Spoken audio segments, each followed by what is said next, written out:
आप देख रहे हैं 7 स्टार न्यूज चैनल, आपके राजगढ़ का भरोसेमंद news channel. Churu 7 star news में आप सभी का स्वागत। देखिए आज 10 जुलाई प्रधान संपादक मदन मोहन आचार्य की स्पेशल रिपोर्ट। ऑक्सीजन सप्लाई गड़बड़ाने से एफबीएनसी में भर्ती 8 बच्चों की जान सांसत में आई। कंसंट्रेटर लगाकर शुरू की सप्लाई। चुरू जिले के सबसे बड़े राजकीय डीबी अस्पताल की बहुत बड़ी लापरवाही का सामने आई।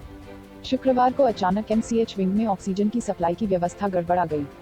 ऐसे में एफबीएनसी वार्ड में भर्ती 8 बच्चों की जान सांसत में आ गई। सप्लाई गड़बड़ होने की जानकारी लगने पर ऑक्सीजन कंसंट्रेटर लगाकर सप्लाई को दोबारा से शुरू किया गया, लेकिन कुछ देर और हो जाती तो मासूमों की जान को खतरा हो सकता था।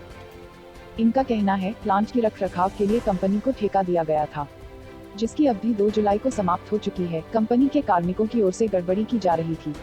अगर उन्होंने ऐसी हरकत की है तो इसकी जांच करवा ली जाएगी।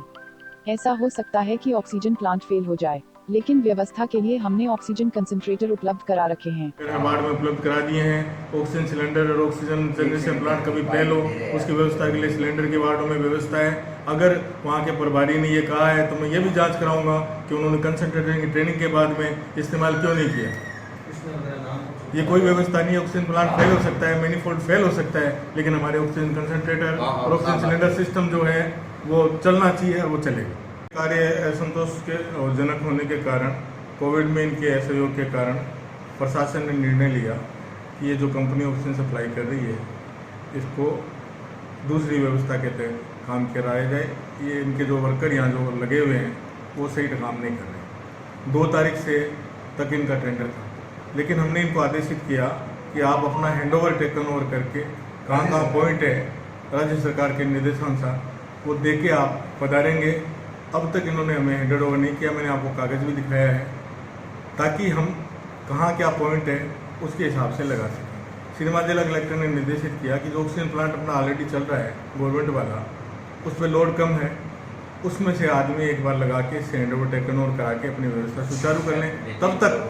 तब तक हमने आगे की व्यवस्था के लिए टेंडरिंग की प्रक्रिया जो राज्य सरकार द्वारा नियमित प्रक्रिया उसको काम में लिया। अब जो लड़के यहाँ काम कर रहे हैं उनमें कुछ लोकल भी हैं, वो ये चाहते हैं कि हम ही रख लिया जाए। ये एक प्रक्रिया के अधीन कार्य है, उसमें से जो अच्छे लड़के लोग होंगे उनको चांस दिया जाएगा।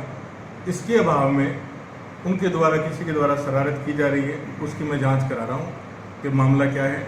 ऐसा कुछ नहीं है कि ऑक्सीजन बाधित हो गई या ऑक्सीजन ये हो गई। पॉइंट्स कहाँ हैं, सिलेंडरिंग के कहाँ हैं, वो उनको सुपुर्द करना चाहिए था, जो कि उन्होंने नहीं किया। 2.5 लाख रुपये प्रति मंथ सरकार का खर्चा हो रहा था, जो कि अब सिर्फ 50-60 हज़ार में ही इस नई व्यवस्था के तहत संभव हो सकेगा। राज्य सरकार की तरफ सब चीज़ों को ध्यान में रखते हुए हमने ये व्यवस्थाएं की है। व्यवस्था को सुचारू होने में जो समय लगेगा वो लगेगा। तब तक के लिए मुझे टेम्परेरी रूप से जो ऑक्सीजन जनरेशन प्लांट गवर्नमेंट का लगा है उसके आदमियों के द्वारा ये कार्य संपादित किया जाएगा। सप्लाई कोई बाधित नहीं हुई है।